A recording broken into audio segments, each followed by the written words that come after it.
Hello everyone, this is Erik, the Asian movie enthusiast, and welcome to part 11 of my Takashi Miike filmography review. It's back. This video will bring us right up to the present day for Miike's filmography. We're going to review 3 of his films from the last 3 years. One was released in 2016, one in 2017, and one in 2018. And remember, I already reviewed Terraformars and Blade of the Immortal in part 10 of this playlist. And I also have a separate review of Blade of the Immortal on this channel. So let's knock out these 3 recent titles here. Remember, all of the movies I discuss will be listed in the description box below. So we have The Mole Song 2, Hong Kong Capriccio. 2016, this is a Japanese crime comedy action flick. Undercover investigator Reiji Kikukawa, nicknamed the Mole, has infiltrated the Hyora gang and risen to the rank of second in command after eliminating the members of the clan who were involved in the illegal drug trade without authorization. A disgraced Yakuza member forges an alliance with the Dragon Skulls, a Chinese gang, to take on the Sukiyakai clan that is in control of the Kanto region. Shuho Todoroki, head of the Sukiyakai, becomes a target, and his daughter Karen is kidnapped to be sold at a beauty auction in Hong Kong. So Reiji once again tries to do the right thing while remaining undercover as he becomes entangled in a massive international conspiracy. Meanwhile, elite police officer Shinya Kabuto moves to arrest Reiji.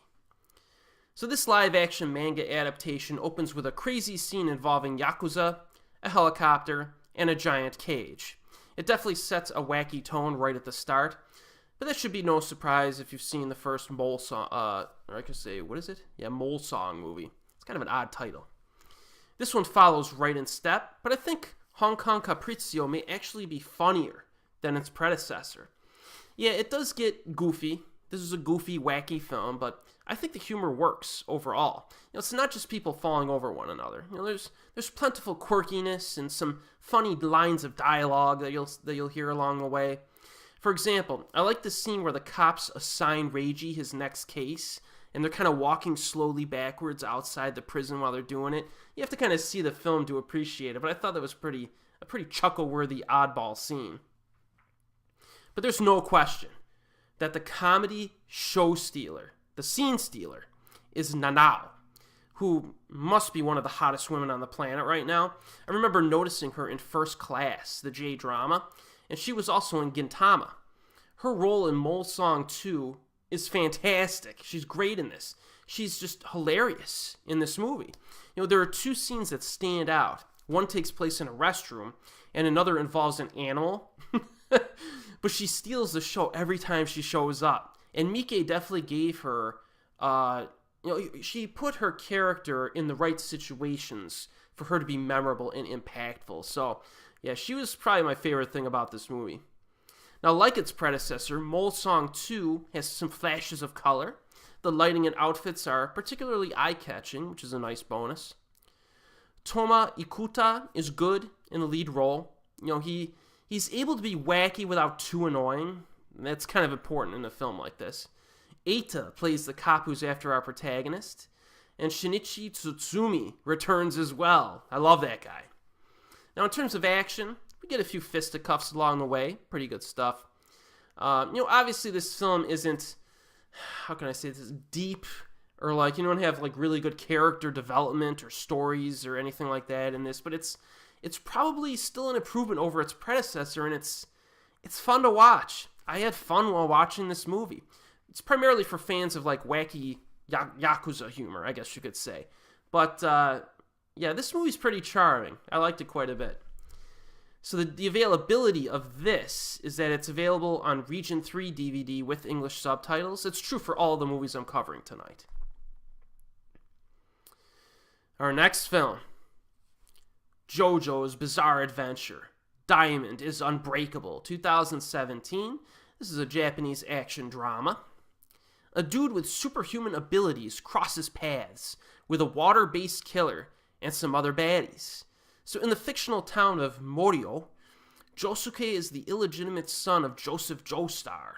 He possesses a superpower called Crazy Diamond that allows him to restore or fix broken objects or animals. So Josuke and his friends go to war with other users of superpowers.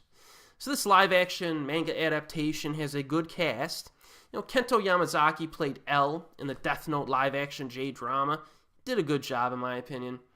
I'm not sure how I feel about him as an actor in general because I have not seen most of his stuff yet, but he was fine in the lead role as JoJo in this. Yusuke Isaya and Ryunosuke Kamiki also have supporting roles in this. Now, the abilities of our protagonist are actually pretty interesting, I think. Like bending time and space through... It's almost like he has like telekinesis or something like that. The villain's ability to control and manipulate water is also pretty cool to watch, I think. This results in some creative confrontations and oddball attacks. There's definitely some fun to have while watching the fights in this movie.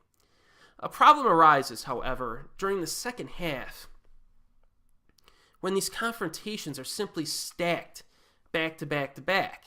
On the one hand, it seems like it should be fine because it'll keep the pacing up, but have you ever seen an anime series where the fights last too long, just become monotonous? Well, this live-action JoJo film suffers from that same kind of flaw. I have no problems with long action scenes, as long as the action is dynamic and changes things up to hold your interest.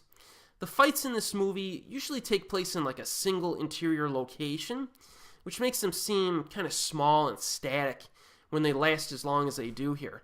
After a while, it gets a bit tiring to watch.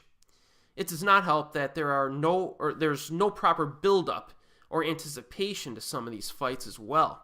The character and story development are thin, and I would have liked some additional scenes with the bad guys to build up their menace, or at least their personalities. Also, some of the side characters are entirely wasted and pointless. Why is Nana Komatsu in this movie again? I mean, she's a great actress who literally has like 2 minutes of screen time in the entire film. I mean, maybe they were teasing her for a sequel that may or may not happen.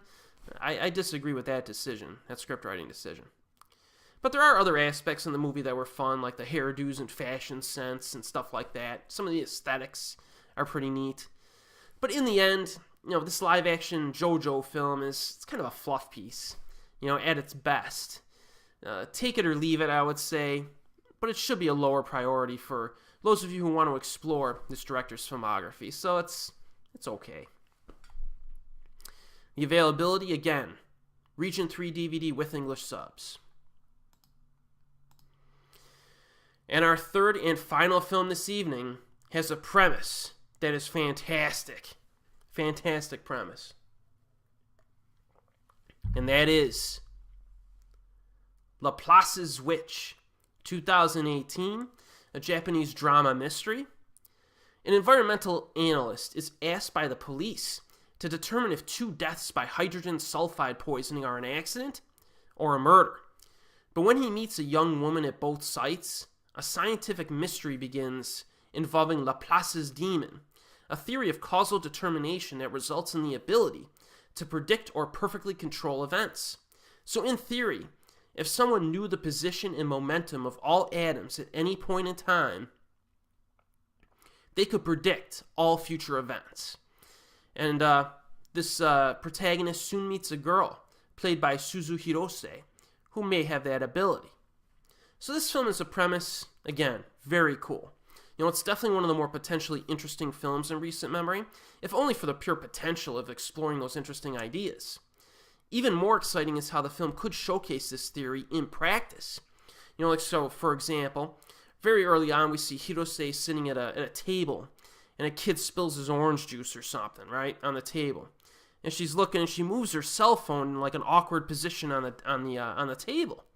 But then the orange juice like slowly flows around it, due to the very tiny intricacies of the tabletop. You know what I mean? Meaning that she could accurately predict the movement of the fluid before it actually happened, which is pretty cool when you think about it. What type of abilities could this produce? How could someone use this ability for good and evil? All that's up in the air now. Laplace's Witch does have a few interesting moments, and it starts pretty strong. But, I'm sorry to say that it ultimately fails pretty badly to properly explore this premise. The biggest problem is this, straight up. There's a ton of boring exposition about this ability without anyone actually using it for anything exciting. The thriller and the mystery aspects are practically non-existent, making this an extremely tedious and lethargic experience. By the 1 hour mark, I was fidgeting in my chair, in desperate need for something interesting to happen. There are a few good scenes here and there, one of which involves mirrors, another one involved a paper airplane, but they're so short, like 30 seconds each, and so few in number that it's a problem. Just when you think things are going to get kick-started and get kind of interesting and exciting, the scene ends, and then we're back to more boring exposition between two characters sitting in a room talking about stuff. You know what I mean? The big confrontation at the end is a perfect example of this. It's not good. There's so much. The villain basically just talks 90% of the time during the finale of this movie, just making like long-winded speeches and stuff. It's like, come on, This definitely takes a cheap way out when executing its thrills. It's kind of lazy. Performances are fine. Hirose is good in just about everything I've seen her in. Sho Sakurai, he's decent enough as the male lead. Unfortunately, Atsushi Toyokawa has a significant supporting role in this, and that's a problem because this guy is unquestionably one of the most boring actors working in the Japanese film industry. Almost every time I see this guy on screen, I feel like falling asleep. There's something about him. The way he acts is just so boring and unengaging.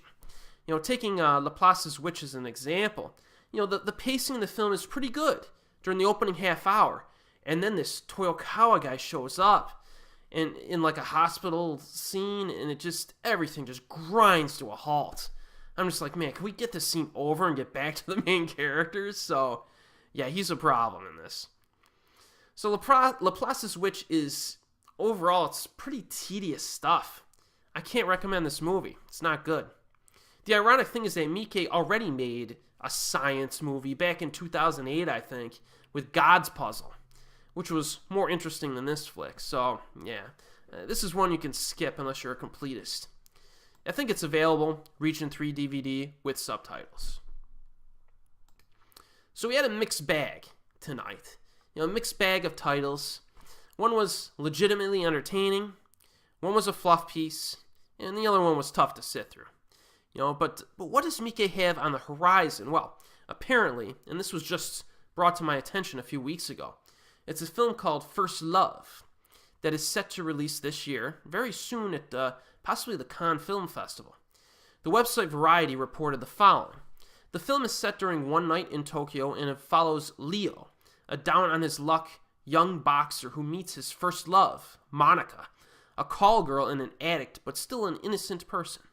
Monica unwittingly gets caught up in a drug smuggling scheme, and the two are pursued through the night by a corrupt cop, a yakuza, Leo's nemesis, and a female assassin sent by the Chinese triad. So, that premise, that sounds pretty money. That sounds like a good premise. I'm hoping Miike maybe gets more serious with this one, gets a little gritty and violent this time. That's what I'm hoping for, but we'll have to see. Laplace's Witch had a great premise too, right? And that didn't turn out too well. So, whenever I get a chance to see this flick, First Love, I'll give you my thoughts. And as always, I'll see you next time.